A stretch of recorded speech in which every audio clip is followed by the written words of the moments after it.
Pai querido, Pai amado, nós te glorificamos pela oportunidade desta manhã, por tua compaixão, ó Deus, e pelo propósito dos nossos corações, pois aqui não viemos em busca nem do ouro e nem da prata, mas da glória e da redenção que há em Cristo Jesus. Pois o Senhor mesmo diz que não buscava sua própria glória, mas outros a buscavam. E nós aqui estamos em cumprimento da sua palavra, Deus. Pois para quem iremos? Ou que caminho tomaremos? Que estrada trilharemos? Pois só a tua palavra é lâmpada para os nossos pés e luz para o nosso caminho. Por isso, nesta manhã, ó Deus, o que nós te pedimos é revelação. Te pedimos tesouros, sim, desses que estão ocultos nos céus. Te pedimos a graça, que é melhor que a própria vida. Assim nos abençoa nesta manhã, pois sem ti nada podemos fazer. Em nome de Jesus. Amém. Amém, irmão? Podem sentar? Nós concluímos na página 6 do segundo bloco da nossa apostila os números que falam até o 12. Tem outros números que nós já descobrimos o significado deles, uns já bem fundamentados, outros uma visão ainda um pouco, como eu diria, que ainda precisa ser um pouco mais estudado. Mas, na sequência dos números que teríamos aí, nós não vamos ser tão detalhistas. Estudamos até o 12, então viria o 13. O 13 significa o quê?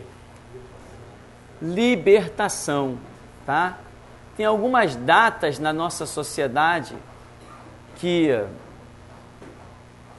são interessantes, a coincidência com isso. Por exemplo, a libertação dos escravos foi 13 de maio de 1888. Essa data é impressionante. Aliás, que o mês de maio, ele acompanha várias coisas. Israel retornou para a sua terra no dia 14 de maio. Eu vi um historiador afirmar, ele afirmou que Noé entrou na arca no dia 14 de maio. Ele afirmou isso.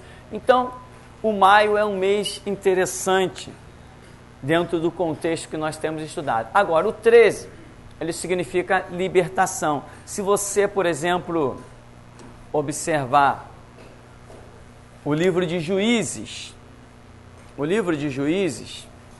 ali Deus levantou 13 personagens que foram considerados libertadores daquela situação em que Israel se encontrava. O próprio Sansão consta como um dos libertadores da nação de Israel, Gideão, Jafté. Então, somando o número de pessoas que Deus levantou naquele período terrível de Juízes, em que Israel não tinha liderança centralizada, o número dá 13. E outras passagens bíblicas, nós vamos concluir confirmadamente, sem dúvida, que o 13 está relacionado com libertação. O 14 está relacionado com restauração, né? Aí já mencionei, 14 de maio de 1948, quando a nação de Israel recebeu da ONU, Organização das Nações Unidas, a ordem, a permissão de retornar para o Oriente Médio e restaurar a sua nação, ganhando de volta o seu espaço físico, porque Israel havia sido espalhado para os 4 cantos da terra, principalmente na época lá em que Roma estava dominando sobre Israel, e houve um governo que investiu pesado, porque os judeus se revoltaram contra Roma, e ele investiu pesado, dominou, assassinou milhares e milhares de judeus, e os que ficaram vivos receberam ordem para sair de Jerusalém. Os judeus foram proibidos de estar em Jerusalém, então eles foram espalhados pelos 4 cantos da terra. O 14 significa restauração. Quando você vê ali na genealogia de Jesus, logo ali em Mateus, no capítulo 1, fala assim, não lembro exatamente o referencial, mas vamos dizer, de Babilônia até Davi, 14 gerações, de Abraão até não sei quem, 14 gerações. Então aquilo ali, você repara que cada data conclusiva deste número 14 está ligada a uma restauração da nação de Israel. E uma vez aqui nós ainda não tínhamos conhecimento sobre isso, e apareceu um anjo dentro do ministério, a igreja ainda era virada para lá, e apareceu um anjo, e esse anjo trazia algo na mão, e quando ele puxava isso, vinha o número 14. E ninguém entendeu muito bem o que era aquele número 14. Aí partimos para a pesquisa. E Deus estava confirmando que neste lugar ele ia trazer uma voz de restauração. Hoje nós temos visto isso. Então, 14 significa restauração. E aí você vai começar a encontrar pela Escritura, capítulo 13, você vai encontrar os contextos tão tremendos da história. No capítulo 14, você vai encontrar coisas assim fantásticas. Nós temos ainda o número 15. Daqui para frente, começam as coisas às vezes complicar um pouquinho mais. O 15, ele já não é um significado em que você tenha uma palavra específica. Não. O 15, todos esses números, depois do 12, né? A partir do 13, eles trazem o 1, que significa o absoluto, o soberano. E depois vem com uma conjugação, do 3, 4, 5, 6. Isso aqui, esse 1, a partir do 13 aqui, até antes, mas vamos pegar do 13. Ele começa a nos dizer que é a ação de Deus gerando alguma coisa. Isso que significa essa numeração. Por exemplo, aqui no 15, nós temos a ação de Deus, representada pelo 1, mais o 5, que significa o livre-arbítrio. Então você vê que é Deus mais o homem. Tem alguns números que existe essa conjugação. São operações de Deus através do homem. Nós podemos ver isso a partir do 10. O que é o 10? Parábola das 10 virgens. A igreja, virgens não são igrejas? 10 não representa a totalidade de todas as igrejas? A igreja só não existe por uma operação de Deus através do homem. Se não houver homem que diga para Deus, eis-me aqui, existe igreja? Não, não existe igreja. A igreja não é uma operação de Deus sobre a terra. A igreja é uma operação de Deus através do homem sobre a terra. Isto é a igreja. O 12 ele é composto do 1, que é o absoluto, mais o 2, que representa o próprio Deus. Porque Jesus disse, eu sou a fiel testemunha, e o 2 significa isso. A confirmação, o testemunha ocular. E o 2 significa a plenitude. E a plenitude significa uma operação direta de Deus.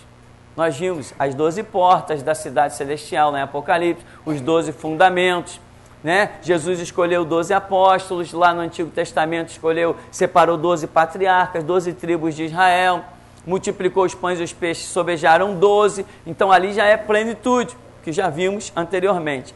O 15 é uma ação de Deus que permitirá ao homem o exercício do seu livre arbítrio. É isso que é. É isso que representa o 15. Uma ação de Deus que dará ao homem a oportunidade de exercer o seu livre arbítrio. Ou seja, Deus vai fazer uma operação tremenda, impactante, milagrosa, em que aqueles que observarem essa ação de Deus terão a chance de libertação, exercendo o seu livre-arbítrio, coisa que sem essa operação do 15, eles não conseguiriam. O grande exemplo, voz da restauração. Coincidentemente, eu nasci no dia 15. Voz da restauração. Se nós não nos levantássemos, o mundo estaria perdido. Se esse ministério não viesse à existência, o mundo estaria perdido. Esse ministério que eu falo, restauração, poderia não ser eu, poderia ser qualquer outro, mas restauração. Por quê?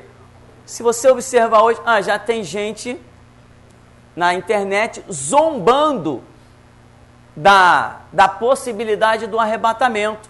Que tipo de gente que eu estou falando? Estou falando de crente, igrejas, pastores, zombando, dizendo que arrebatamento é coisa da cabeça dos pentecostais. Eu estava lendo uma reportagem sobre isso ontem na internet. Até quem me mandou foi essa. Então, crentes, como conversava hoje com o Afonso, né? Eliseu, que representa o Espírito Santo, os pequeninos, que representam discípulos, zombando do arrebatamento, não foi? Sobe, calvo, sobe. O calvo subiu, Eliseu subiu.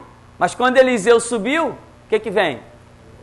2 ursas, que representam o império da besta. E o que eles fizeram? Devoraram. Quantos? 42, que representa o período da grande tribulação. Então, hoje, já temos crentes, cristãos, zombando do arrebatamento. Se o ministério de restauração não se levantasse, a igreja estaria perdida. Se João Batista não se levantasse, Israel estaria perdido, não teria sobrado ninguém para contar a história. Ninguém naquele período para gerar a igreja. Então, a voz da restauração entra nessa questão. Então, o 15 significa uma operação de Deus que dará ao homem o seu livre-arbítrio. Tem várias referências bíblicas, mas como eu já falei, eu anotei, joguei na apostila somente até o número 12. Daí para frente, não sei se eu joguei na internet, em algum lugar, mas eu não cheguei a colocar na apostila até hoje, eu não sei porquê. Isso é o 15. O 16 significa o quê? O fundamento, né? Fundamento você vai ver justamente lá nas bases do tabernáculo, que era dividido em 4 partes de 4. E ali começa Deus demonstrando o significado do 16 como fundamento e vai atravessando toda a Escritura. Você vai ver em Apocalipse, você vai ver em Daniel, você vai ver em tudo que é canto. Você pode pegar uma chave bíblica, você pode pegar essas bíblias maravilhosas que são instaladas no computador, Bíblia em CD-ROM, né? E você coloca aquilo ali, começa a pesquisar, você vai chegar à conclusão. Não pesquise somente pelo 16, pesquise pelo 16º, pesquise pelo 16, pesquise pelo qualquer número que possa lembrar o 16, 16º dia, entende? Essas coisas assim. Tudo que você pesquisar com relação ao 16 vai te dar passagens bíblicas. Agora, não pense que você vai chegar lá e vai estar escrito lá libertação, restauração, fundamento. Não vai estar escrito isso. Às vezes vai, mas nem sempre. Nem sempre, porque isso aqui, a Bíblia não é um livro de leitura simples. A Bíblia é um livro de revelação. Então, muitos desses números eu pesquisei e vi o significado, vi que havia uma operação comum dentro daqueles números. Mas, até que eu pudesse classificar o número com uma determinada palavra, foi preciso entrar a revelação. Você vê que no 15, por exemplo, é uma ação de Deus que dará ao homem a chance de exercer o seu livre-arbítrio. Não é uma palavra, é uma frase inteira. E isso assim Deus nos tem ensinado. O 16 está relacionado a fundamento. Nós temos ainda o 17, que representa algo muito espiritual. Começam as coisas, eu diria, a complicar. O 17 está relacionado de uma maneira meio impressionante, ou seja, é o absoluto, mas a própria perfeição. O absoluto mais a própria perfeição. Algo completamente transcendental, que gera o número 17. Esse número 17, ele nos foi revelado aqui no ministério como uma ação de Deus que somente Ele pode realizar, mas em qualquer termos que você possa imaginar. Nenhuma ciência poderia, nenhum estudo seu, nada. Você não poderia alcançar uma determinada situação, não poderia entender, não poderia ser curado. São coisas que estão completamente fora do alcance do homem, até do próprio pensamento do homem. É uma coisa para lá de espiritual, para lá de profundo. O 17, ele foi trazido ao nosso ministério a partir de um dia em que eu estava orando para Deus abençoar a mente das pessoas da igreja, da geração Jesus Cristo. Eu estava orando nesse sentido, porque eu estava estudando a Bíblia e Deus começou a me revelar coisas na intimidade, e eu falei assim: meu Deus, como que as pessoas vão compreender isso? Não é possível compreender. A coisa foi tão impactante, eu lá no meu cantinho, que eu disse assim para Deus: Deus, abre a mente do povo da geração Jesus Cristo, senão ninguém vai entender isso. E aquele dia Deus falou assim: realiza um culto aonde eu vou operar na mente. Foi um culto impressionante, impactante, fora do comum, em que Deus mostrava até espinhos sendo arrancados da mente das pessoas. E ainda tinha revelações tremendas e poderosas em que era dito: aquele espinho entrou naquela mente por causa de uma pregação feita de um púlpito, onde a pessoa deu crédito ao RR da vida, deu crédito ao Edir Macedo, e ou seja, a pessoa que é cativa na mente, ela não tem entendimento suficiente que se processe para que ela compreenda que é cativa. Ou seja, um cativo que não sabe que é cativo, ele vai procurar libertação? Não, por isso é o 17. É Deus operando de uma maneira que nem sequer existiu uma oração sua. Você não sabe que tem aquele problema. Você não sabe que precisa alcançar aquela libertação. E Deus vem com o 17. É a operação dele sobre aquilo que você nem imagina que precisa. Entende a espiritualidade desse número? Relacionado com o 17, nós temos Mateus 17, em que o que acontece lá? A transfiguração de Jesus, algo totalmente fora da realidade, impactante, totalmente inimaginável. O 17 está relacionado a isso. Nós temos ainda o número 18, que é uma ação de Deus que vai gerar um novo marco. Mais uma vez, é o absoluto de Deus agindo para que um novo marco, porque o 8 significa um novo marco, né? Um momento em que a história da humanidade, ou alguma história, vai tomar um novo rumo. Nós vemos com Noé que 8 almas entraram na arca e dali se repovoou todo o planeta. Nós vemos que Davi foi o 8º reino, o 8º filho de Jessé, dali gerou o reinado messiânico que tipifica Cristo. E Davi tinha um ministério trino. Davi era profeta, rei e sacerdote. Nunca mais se viu isso em mais ninguém. E o reinado de Davi tipifica o próprio reinado de Cristo. Quando Davi dançou, tirou suas vestes e dançou no meio do povo, houve quem criticasse, mas ali estava tipificado que Jesus ia despir-se da sua glória e habitar entre nós, porque as vestes de Davi representavam a sua realeza. Davi trouxe a arca de volta para o meio do povo. O nome de Jesus é a arca, é a aliança de Deus, a arca da aliança, de volta ao meio do seu povo. Então são coisas assim tremendas relacionadas ao 8. Então o 18 é uma ação de Deus que vai gerar um novo marco.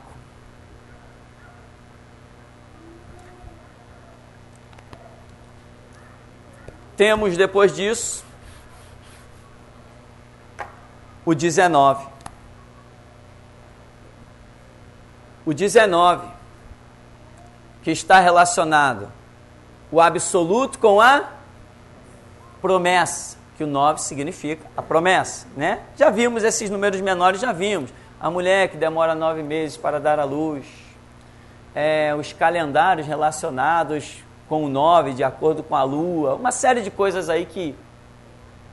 Então, a ação de Deus em uma promessa que somente Ele, com a sua soberania, poderá cumprir ou realizar. É aquilo que Deus diz assim, olha, eu vou fazer isso na tua vida. E você olha e diz assim, não, é impossível, só Deus mesmo. Você não imagina nenhum caminho que possa existir para que aquilo se cumpra. É o tipo da coisa que Deus não vai levantar ninguém para te ajudar, Deus não vai fazer nada através de nenhuma situação humana. É uma promessa dele contigo e acabou a história, você e ele. E é isso que nós precisamos, dessas promessas. O 20 significa o quê? É uma saída de uma ordem para a realização da restauração. Nós vemos isso muito em especial no livro de Neemias. Saída da ordem para restauração. E para pararmos, não é que termine as coisas por aqui não, mas para nós pararmos. Isso aqui eu estou dizendo para que você pesquise, para que você se aprofunde, né? Vamos encerrar aqui. No 21, que significa o retorno de Cristo. No 20, sai a ordem para restauração. No 21, é o retorno de Cristo. E eu te digo, Jesus Cristo volta no século 21. Esse que você está. Se alguém quiser me propor um desafio, eu aceito qualquer um. Jesus Cristo volta no século 21, no tempo que nós estamos vivendo. Antes de 2100, Jesus Cristo pisará no Monte das Oliveiras. Você vai ver, a nossa placa já está quase pronta. E você vai ver essa frase lá embaixo. Jesus Cristo volta no século 21. Vai ter muita gente escandalizada. Vai. Mas quem viver, verá. Então, o 21 está relacionado ao retorno de Cristo. Diz que Jesus ressuscitou na manhã do terceiro dia. Isto é 21. Você consegue ver que isso é 21? Consegue ou não? Quem consegue? Se você não consegue, leia o estudo Jesus voltará no terceiro milênio. Tem aí na apostila, tá? Jesus voltará no terceiro milênio. Você vai chegar à conclusão que o retorno de Cristo é 21. Tem muitas outras situações, né? 21 relacionado ao retorno de Cristo. Primeiro tem que haver uma restauração. Vem a ordem para que haja restauração. Não confunda, tá? Uma coisa é a ordem para que haja uma restauração. Outra coisa é o 14 como símbolo da restauração. É diferente. E o 21 é a sequência do 20. Sai primeiro a ordem, depois vem a manifestação de Jesus, né? Sai a ordem, há uma restauração, como Neemias restaurou os muros de Jerusalém, depois há a manifestação da glória de Deus. Alguma pergunta? Para nós seguirmos com a nossa apostila? Nenhuma? Tem. Sim. Nós estamos vivendo a ordem da restauração, ou já estamos vivendo a restauração? Estamos vivendo a restauração. A restauração. É. E como explica essa ordem? Como explica a ordem? Porque já estamos em ação, no caso, né? Sim, sim. Houve um mover de Deus. Quando a restauração começou aqui nesse ministério, embora tenha muita gente zangada com o que eu falo, mas não aceitam meus desafios, eu vou continuar falando. E quando estiver vivo eu vou falar. Só paro quando eu morrer. O que aconteceu? Quando houve aqui no ministério, lembra aquela experiência que eu conto para os irmãos, em que um anjo apareceu no ministério com um aspecto de cansado? Anjo não se cansa. Anjo não tem baço, que gera cansaço, né? Anjo não respira oxigênio. Para anjo não existe distância, não existe cansaço para anjo. O anjo não se cansa. Cansaço é coisa do planeta Terra. Mas Deus traz as suas manifestações com simbologias para que nós possamos entender as coisas. Entende? Então veja, o anjo não se cansa, mas aqui houve a presença de um anjo com um aspecto de cansado. E ele vinha, na revelação era dito que ele vinha de rodear a terra. Quando ele pisou nesse ministério, depois de uma pregação que a palavra me queimava na garganta, eu não sabia se dizia ou se não dizia, e resolvi soltar. Depois dessa pregação, no mesmo culto, esse anjo que vinha com aspecto de cansado e era revelado que ele vinha depois de rodear a terra, ele puxava, ele tinha um papel enrolado nas mãos, e o papel também com aspecto de velho, todo amarelado e meio amassado, demonstrando que aquele papel já estava em circulação, já estava na mão daquele anjo há muito tempo. E ele abre o papel, e quando ele abre o papel, tinha escrito em cima, no topo do papel, um título que era restauração. E o anjo chegava com este papel e entregava para mim. E eu pegava o papel e guardava. A partir daquele dia, eu fiquei irreconhecível. Não podia nem me olhar no espelho. Eu não sabia nem mais o que ia pregar. A partir daquele dia, as coisas, Deus começou a me mostrar coisas na Escritura em que eu tive o meu livre-arbítrio. Como Silas Malafaia teve o dele, fracassou. Como Caio Fábio teve o dele, fracassou. Como Benihim teve o dele, fracassou. Como Billy Graham teve o livre-arbítrio dele, fracassou. Eles foram chamados antes de mim, mas eles tiveram uma coisa que eu não tenho, medo. Eles tiveram uma coisa que eu não tenho, medo de perder dízimo e oferta. Jesus não me chamou para viver de dízimo e oferta, me chamou para viver do sacerdócio. Então, quando o anjo entregou aquele papel, eu comecei a ver na Escritura coisas que eu não via, e eu dizia assim, mas meu Deus, é isso que eu tenho que pregar? Eu ficava meio doido.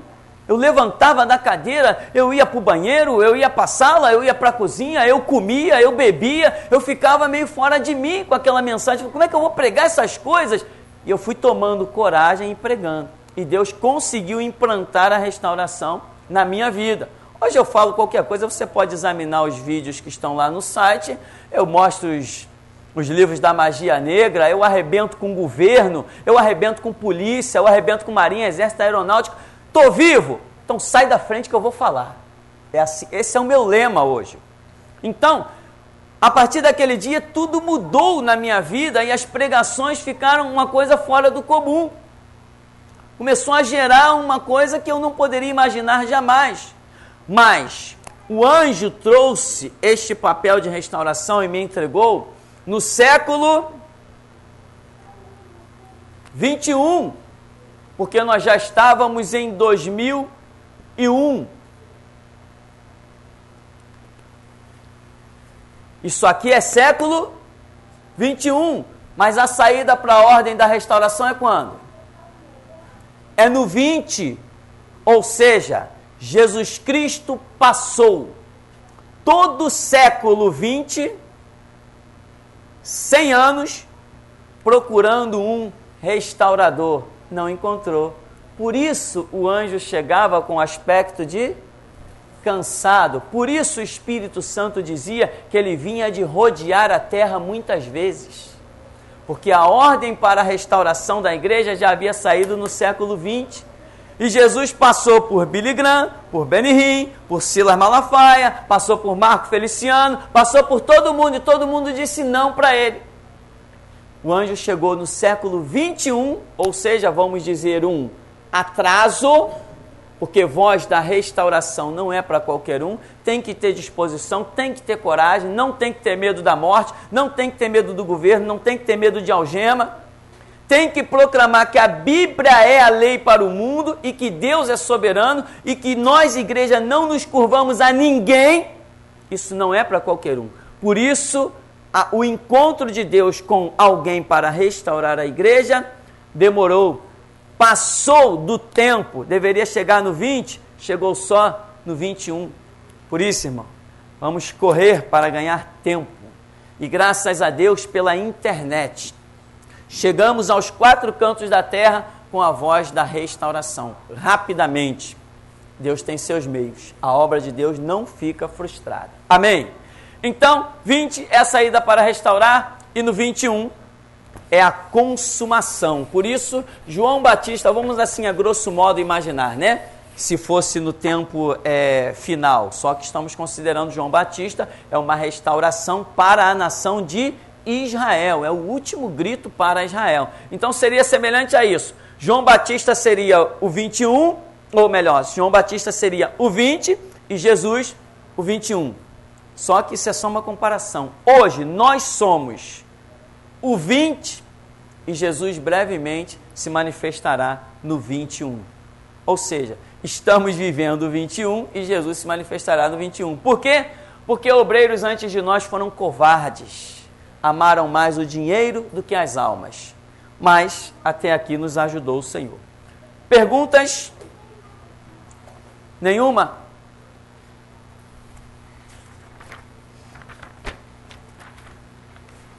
Nós vamos caminhar um pouquinho então, na página 7, que diz: tipologia, estudo de uma situação que exemplifica outra. Aí nós temos vários exemplos: Abraão, José, Moisés, Elias, quem mais? Davi, Josué, João Batista, enfim. Nós vamos nos deparar com vários personagens que são usados na Escritura como tipologia. Tipologia, ou seja, além deles terem vivido o que viveram, de terem sido o que foram, eles ainda servem de símbolos, ou seja, um tipo para o futuro. Já mencionamos Eliseu quando amaldiçoa os pequeninos. Nessa tipologia, nós vemos Abraão representando o próprio Deus, porque Abraão ia sacrificar o seu filho. Nós vemos José, que é um tipo perfeito de Cristo. Ou seja, se eu estou dizendo que José é um tipo perfeito de Cristo, eu estou dizendo que José, na sua caminhada, no desenvolvimento da sua vida, ele foi igual a Cristo. Ou seja, se eu estudar detalhadamente a vida de José, eu entenderei detalhadamente a vida de Cristo. Só que os fatos concernentes à vida de Cristo ainda não estão encerrados, mas os fatos concernentes à vida de José já estão encerrados. Então, se eu examinar a vida de José, eu saberei qual é o final do ministério de Cristo. Isso ou não é? No final da história da vida de José, José não deu livramento ao seu povo? Deu, não deu? No final da história, José não se revelou aos seus irmãos? Então eu já estou sabendo que Cristo, no final da história, vai dar livramento a Israel. Vai se revelar aos seus irmãos. Vai ou não vai? Vai. E como vai? José é o tipo perfeito de Cristo. E aí tem vários episódios que eu escrevi aí na nossa apostila, página 7, em que vai avivar um pouco a sua memória. Ah, eu coloquei tudo aí? Longe de mim conhecer tudo. Ninguém sabe tudo, mas aquilo que você buscar em Deus, se for para o seu tempo e para a sua vida, você vai alcançar a revelação. Amém? Você tem que se empenhar, se dedicar. Você não entra aqui na igreja para aprender Bíblia. Eu acho que não. Eu acho que você entra aqui na igreja para saber que tem que ir para a intimidade do seu quarto e aprender Bíblia. No lugar de aprender Bíblia, eu costumo dizer que não é na igreja, é dentro do quarto. Amém? Claro que é. Porque se eu tivesse dependido das igrejas por onde eu passei, estaria sepultado já debaixo de 7 palmos há muito tempo. Mas a intimidade do quarto fala muito mais que todos os púlpitos. Amém, meu irmão? Então você aprenda a ir para lá. Aqui também, Moisés é uma tipificação do próprio Cristo. Você vê que Moisés foi criado no meio de uma geração corrompida. Tem alguma coisa a ver com Jesus? E como tem? O cenário de Israel estava um horror. Eles davam a sentença por presente. Jesus chamou a melhor classe que tinha em Israel de quê? Escribas e fariseus, vocês são hipócritas. Se os escribas e os fariseus eram hipócritas, acabou, meu irmão. Quem estava reinando em Israel quando Jesus está lá? Império Romano, considerado o império mais lascivo, mais pornográfico da história da humanidade. Dizem alguns que superaram até os gregos, porque os gregos também não era fácil. Né? Por isso que na estátua de Daniel, o império da Grécia é representado pelo ventre, porque estava ligado à sensualidade, pornografias e outras coisas mais. Então, Moisés liberta o povo da escravidão. Moisés não faz o povo herdar a terra prometida. Isso tem a ver com Cristo? Jesus nos fez entrar na terra prometida? Não. Quem nos fará entrar na terra prometida? É o Espírito Santo que apresentará a igreja gloriosamente ao Pai, não é isso? Vai apresentar, é isso que está escrito. O Espírito Santo vai apresentar essa igreja gloriosa aos céus, em que Paulo diz que Jesus virá nas nuvens para encontrar com o seu povo. Mas quem leva lá? É o Espírito Santo. Quem vai arrebatar a igreja? É o Espírito Santo. Então, Jesus não nos fará herdar a terra prometida. Ele falou, eu vou para o meu Pai e enviarei o Consolador, o Espírito Santo, que estará convosco, e Ele vos guiará em toda a verdade. Então Jesus não estava completando a sua missão se nós fôssemos considerar que Ele tivesse que ficar conosco até o fim. Ele estava sendo substituído pelo Espírito Santo. Moisés foi substituído? Sim. E depois esse substituto de Moisés, foi ele que botou o povo na terra prometida? Foi. Então Moisés vai tipificando o próprio Cristo. Proveu o sustento no deserto. Já estudamos que hoje a simbologia nos mostra que a igreja está atravessando um deserto. E que deserto? Para a igreja subsistir neste deserto, só mesmo com a intervenção de Cristo. Senão não existiria mais igreja. Moisés foi arrebatado. Aí está a polêmica. Se Moisés não foi arrebatado, ele não tipifica Cristo. Porque Cristo foi para o céu. Já temos um estudo mais aí para frente, em algum canto, em que nós estamos provando que Moisés foi arrebatado. Tanto que ele aparece em Mateus 17, no Monte das Transfigurações, no Monte da Transfiguração. E Moisés aparece do lado de quem? De Elias. Alguém tem dúvida que Elias foi arrebatado? Não. Eu posso provar que Moisés foi arrebatado? Posso. Porque a Bíblia diz que aqueles cujo corpo ainda não foi glorificado, cujo corpo ainda está no pó da terra, sua alma e espírito estão no paraíso. Mas Moisés aparece do lado de Elias e aparece com uma glória tremenda. Então Moisés, o corpo dele não está no pó da terra, senão ele não poderia aparecer do lado de Elias, porque Elias foi arrebatado de corpo e tudo numa carruagem de fogo. O estudo então prova que Moisés foi arrebatado. Por isso ele tipifica Cristo, pré-anunciado pelo céu. Jesus foi pré-anunciado pelo céu. Os reis magos seguiram para olhar uma estrela. E eles disseram: onde está o rei dos judeus? Porque vimos a sua estrela no Oriente e viemos adorá-lo.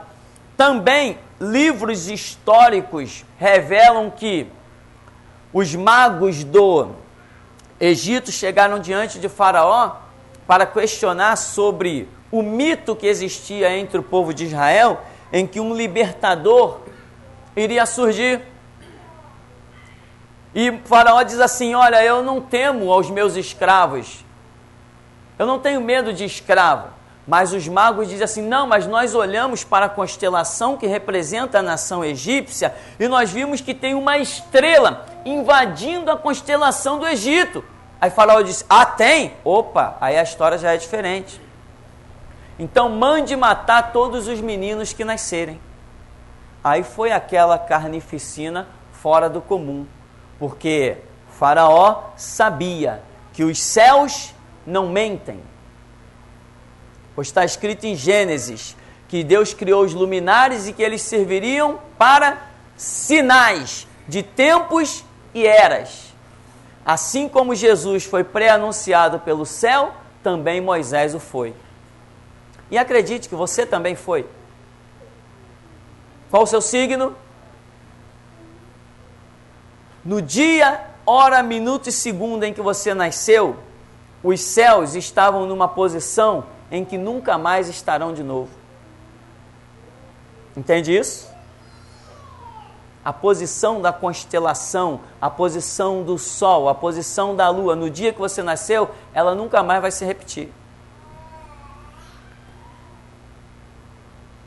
Aqui diz que relutou ao chamado. Moisés ainda tipifica Cristo porque ele relutou ao seu chamado. Nós não vimos lá? Mas Senhor, eu sou pesado de boca, sou pesado de língua, manda o meu irmão Arão. E aquele papo todo que Moisés está relutando, e diz a Bíblia que a ira do Senhor se acendeu contra Moisés, não é isso que está escrito? Se a ira de Deus chega ao ponto de se acender, aquele bate-boca deve ter demorado, para a ira de Deus se acender contra Moisés. Eu te pergunto, Jesus relutou ao seu chamado? No Getsemane, 3 vezes ele orou: Pai, passa de mim esse cálice. E eu sei que tudo te é possível, eu sei que tu tem um jeito, passa de mim esse cálice. Relutou ou não relutou? Então as tipificações nos dão muitas lições, né? Aqui algo interessante nesse item 10 que diz: encontra resistência para libertar. Moisés vai lá para libertar aquele povo e encontra resistência no meio do próprio povo. Jesus vem para libertar Israel e encontra uma resistência fora do comum. Para concluirmos, casou com uma mulher de povo estranho. Espera aí, pastor, Jesus não casou. Casou, vou te provar que ele casou.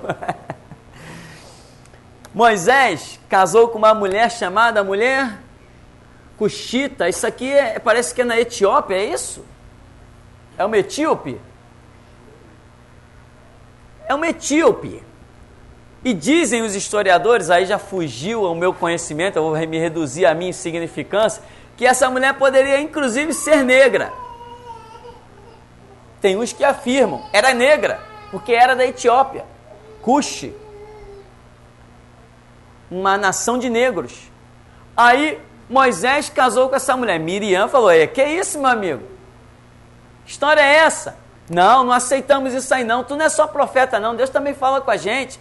Miriam ficou irada, por quê?